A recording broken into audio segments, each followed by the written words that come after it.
हे तो रद्द झालेला पाहायला मिळतोय। स्वतः गोखले बिल्डर्स कडून अशा प्रकारचा मेल जो आहे तो राजू शेट्टींना प्राप्त झाल्याची माहिती राजू शेट्टींनी दिलेली आहे। तुमची पहिली प्रतिक्रिया? खरं तर हे आंदोलनाला यश सन्माननीय योगी महाराज त्यांचं आहे। त्याचबरोबर जैन युवक संघटनेचे सगळे युवक जे आज त्या ठिकाणी काम करतात त्यांचं आहे। आणि प्रामुख्यानं आमचे नेते राजू शेट्टी जे शेतकरी प्रश्नावर आपण कायम महाराष्ट्रात काम केले, तळागाळात काम केले, हे त्यांचं यश मी समजतो।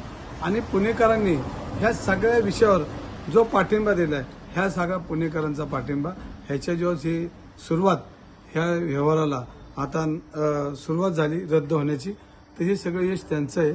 आज तुम्ही बघितलं असेल तर पुणे शहरामध्ये विद्येचं माहेरघर आहे। पुणे शहरामध्ये अनेक मान्यवरांनी रक्ताचं पाणी करून या संस्था उभ्या केल्यात। एक दिशा देण्याचं काम ह्या पुणेनी अख्ख्या जगाला दिले।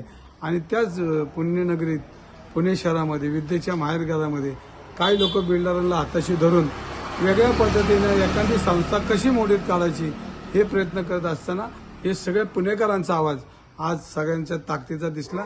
त्यामुळे गोखलेंनी आज मेल केलाय। पण हा मेल केल्यानंतर खऱ्या अर्थानं तो व्यवहार अजून रद्द झाला नाही। तो रद्द उद्याही होऊ शकतो, उद्या सोमवार आहे। कारण जो गतिमान व्यवहार झाला आणि तो गतिमान व्यवहार परत एका मिनिटात एका तासात होऊ शकतो। कारण दोन्ही लोक जर एकत्र आले तर आजही रजिस्टरला घरातून उठून आपण कुठल्या तरी घरी ऑफिसमध्ये बसून हा व्यवहार रद्द करण्याचा प्रयत्न करू। मला आत्ताही फोन होते, मी जागाच आहे। मला जर मुरली मोहनचा फोन आला तर आत्ताही रजिस्टरचा घरातून आणून आपण, कारण शेवटी केंद्रीय मंत्री ते आहेत, त्यामुळे केंद्रीय मंत्री काही करू शकतात, हेही आपण त्यांच्या वतीने करू। आणि ह्या सगळ्या चाललेल्या ह्या सगळ्या गैरव्यवहाराला आपण त्याला थांबवू। हे सगळं यश सन्माननीय आज दुपारीच मला एकनाथ शिंदे साहेबांनी सक्त ताकद दिली की 2 दिवस तुम्ही काय बोलू नका, 2 दिवसात ह्याच्यामध्ये तोडगा निघेल। मी तो प्रयत्न करतोय। आणि खऱ्या अर्थाने ते माऊलीच्या मंदिरामध्ये, ज्ञानेश्वर महाराजांच्या मंदिरामध्ये, श्री संत ज्ञानेश्वर महाराजांच्या मंदिरामध्ये त्यांनी मला शब्द दिला की हा व्यवहार तुम्हाला पूर्ण करून देतो, 2 दिवस तुम्ही काय बोलू नका। आणि म्हणून माझं ट्विटर युद्ध त्यांनी सांगितल्यापासून ट्विटर युद्ध बंद झालं। पण माझ्याकडे हातभर कागद आहेत अजून, जर त्यांची इच्छा असेल हे मिटवायचं नसेल तर हातभर कागद विशाल गोखले, बडेकर आणि मोहोळ यांना रोज मी पाठवतो आणि त्यांनी रोज एक खुलासा करत, मी आरोप करणार आता खुलासा विचारणार आहे।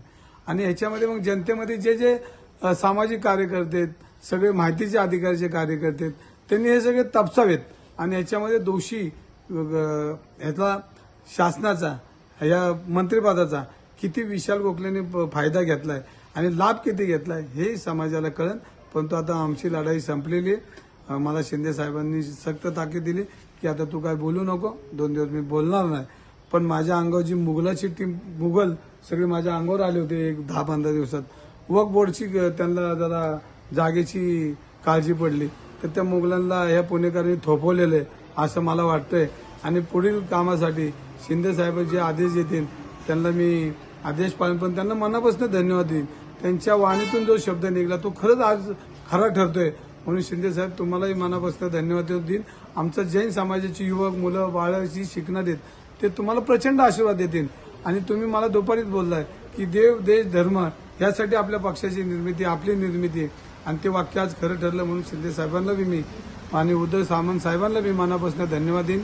सर्व शिवसैनिकांना ज्या ट्विटर युद्धामध्ये, ज्या मोबाईल युद्धामध्ये, जे मेसेज युद्धामध्ये कायम जेवढी जनता माझ्या पाठीशी उभी राहिली, मला तिथनं सपोर्ट केला आणि तुम्ही सर्वांनी सपोर्ट केला, ह्याचं सगळं श्रेय हे सगळ्या सिस्टीमला जातं। मी फक्त कार्यकर्ता आहे, नाममात्र कार्यकर्ता आहे। आणि त्यामुळं हा माझा विजय ना, हा सगळा मुनी योगींचा, आपल्या ते संतांचा विजय, हा युवकांचा विजय, राजू शेट्टींचा विजय।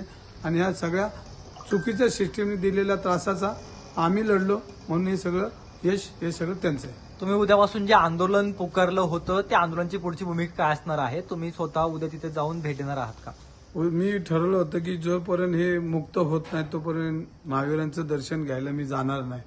परंतु मला आता थोडी आज आशा वाटली की आता हे मुक्त होईल।